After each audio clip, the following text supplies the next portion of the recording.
Hi, in today's video, I'd like to share with you my one-year update post suffering from scabies, eczema and folliculitis all in one go in the span of few weeks in 2024, and how I have recovered from it, what my current skin condition is and what I have done, and most importantly, what is that one thing that you need to understand in order to heal your skin. Before I get into the video, I'd love to invite you to the waitlist of the 6-week program that takes you from scaly, itchy skin to smooth and clear skin using the 6-step process that me and my students have used in order to get healing as well as freedom from the fear of relapses. So if you want to get to know more about the program when it opens up, please do sign up for the waitlist, which is going to be linked in the description box below, as well as you can get the lifestyle and food diet that I have used in order to heal my skin.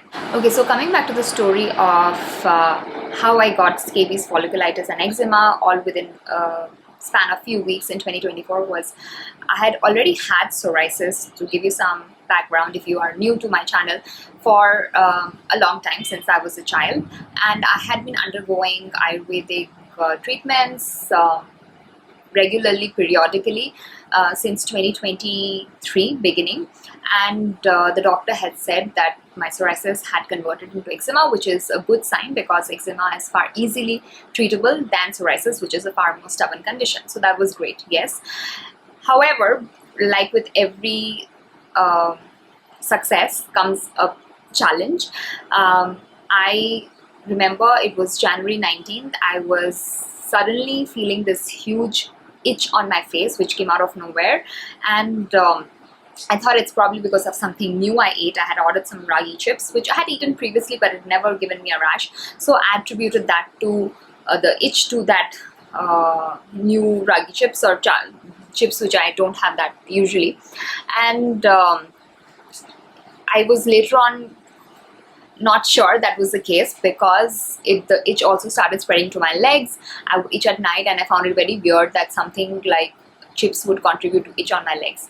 Anyway, I got diagnosed with scabies a week later, and basically it's mites which live in your skin, and they become active at night, and so the doctor gave me an oil which reduced the itch, and then however the itch went away in 2 days. The inflammation, as in there was these my skin was red and itchy, my face and everything, like it was almost like some sand particles. It was not visible rashes, but it was like inflamed and kind of raised spots like sand. We say that in Bengali.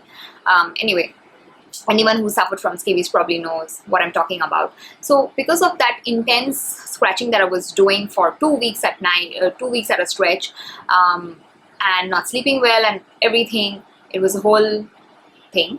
I also ended up aggravating my eczema because I was scratching and itching so much. And eczema I had not had in such a severe way. I mean, of course, the doctor had said the psoriasis had converted into eczema, but I didn't know that eczema could be so painful because it is far more itchy.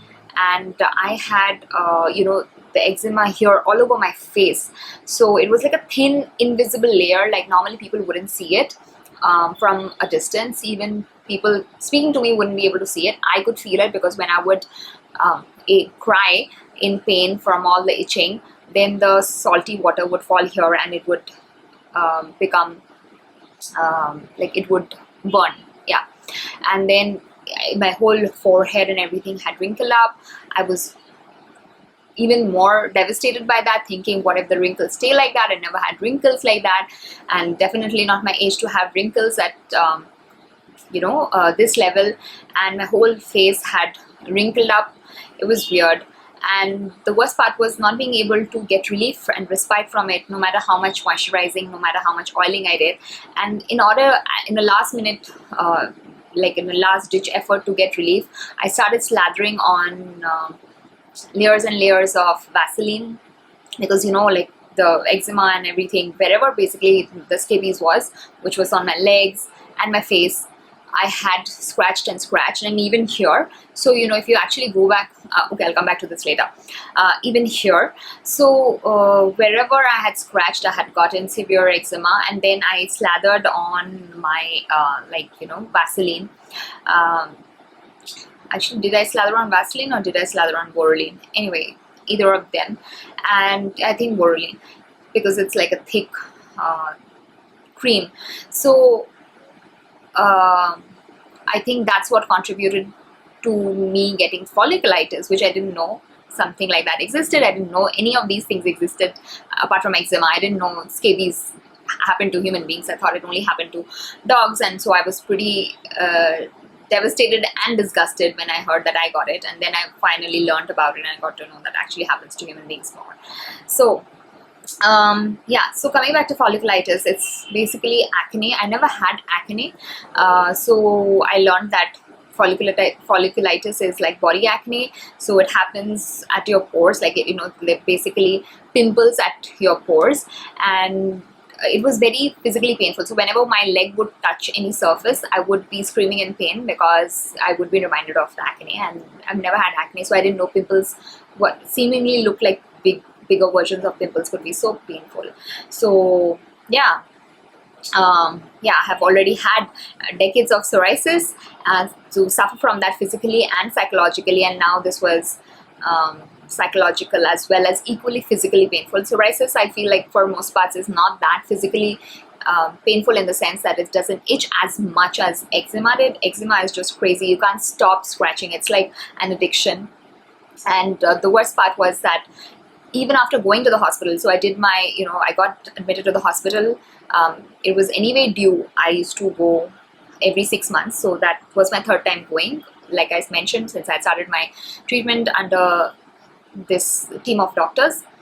And anyway, I made an entire video about my hospital stays and the treatment I got there, so you can go check them out after this video.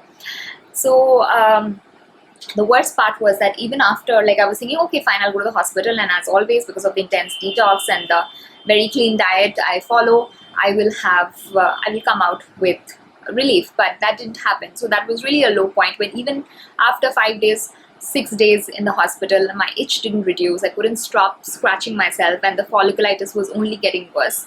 It was not getting better. I was like, what's the point of all this? And I felt really helpless, and that was really the lowest point, because, well, what do you do then when everything else has failed? And that's when the junior doctors told me that you have to reduce anger. Every time I would say that, you know, the itch has not reduced, they would say reduce anger. And I did not question them, because the senior doctor had already told me this like 7 months ago, that, you know, no diet or medicine can cure you unless you let go of anger. So their belief is that anger leads to all skin conditions and many other conditions too, such as asthma, graying hair, hair fall, and so on. So, and I also have bought into this philosophy, because I already knew about the psychosomatic nature of illnesses, which is basically illnesses that are caused by internal mental conflict rather than something outside of the human body. So it all starts here. Psychosomatic means it starts in the mind and then it goes into the body. So I was already doing the work of letting go of anger through this process called mental detox, which is this 6-step process that I have, you know, after doing all the research and doing the work and learning from various mentors, I have come up with this 6-step process, which I have now been teaching. So anyway, if you want to know more about the 6-step process, like I mentioned, it's going to be in the program. So do sign up for the wait list. So now coming back to what the doctor said, that this time even the junior doctors, who are a little more lenient and more relaxed, they just come and do the checks and to see if you've you know, taken the medicines, or like, you know, taken the right doses and how you're doing. Even then, even they started saying that. So that's when I knew that, okay, fine, like I really need to see where else in my life I have to let go of anger. And that's one thing very interesting that one doctor said. And first of all, he asked me how long you've been suffering. I said, you know, for many years, since I was a child. And he said, okay, first of all, stop thinking that you have had this condition for so long. Since when have you been under treatment here? I said 1 year. So he said, okay, so then you think that you've had this condition only for 1 year. And then he said something very important. I mean, like, it was very key in being able to shift things quickly in my head without, it was quick. Let's put it this way. So he said, never ask these 2 questions. Why?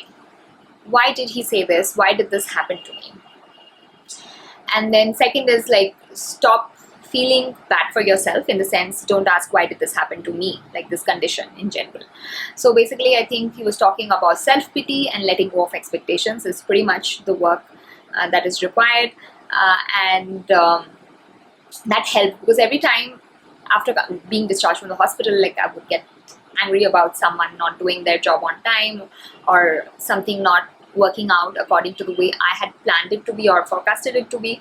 Then because I believe someone else was not doing their part, then I would just say, normally the question in my head is like, why did he not do this, or why did he say this? Then I would immediately remember what the doctor had said, that do not ask these questions, because that's, I mean, he didn't say it, but logically, if you think about it, those are the things that actually create anger, when someone lets you down, or you feel like they've not done their part, and therefore you feel anger. So if you want to reduce anger, stop asking these questions, and also stop feeling bad for yourself, which is feeling sad for yourself, because that is also a form of disappointment, right? Like, life has not been fair to me, and so that's also a form of anger, which then becomes sadness. Once you're not able to overcome a certain situation, you become sad about it. So, but it originates in anger, disappointment. Okay, so that was that. And then of course I doubled down, like I said, on mental detox. And actually right after that, I had been, because I went through so much pain, I was sharing all that on YouTube here. And then there were people who I also announced that I would like to start helping people with the very process that has helped me, and then I started working with people. So that was a turning point, not just for my skin, but also for the impact and my ability to help others who have also been struggling for a long time. So yeah, and and I also want to say this about your skin journey, that it's not about just healing your skin. It's like your skin healing depends on, like I said, healing what is inside, and nothing outside of you can fix that. And once you do this, not only your skin heals, but you get many other benefits. And that's simply because when you're letting go of anger and resentment and all those things, and if you're wondering what's the connection, I have explained the connection between negative emotions and how your skin gets affected by that in several of my other videos. So definitely go check out the playlist, or I'm going to link the videos at the end of this video.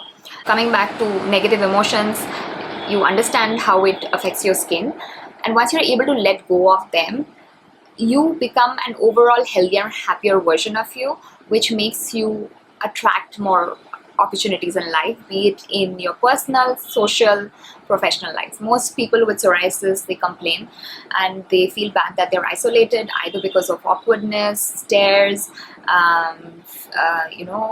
feeling conscious of how they look, how they appear, feeling shame of how the skin looks, and that holds them back in life, understandably so, in their careers, in their personal lives, in their social lives. They're not able to eat what they want to eat, and even if they go out, they are not able to eat what the rest of the group is eating.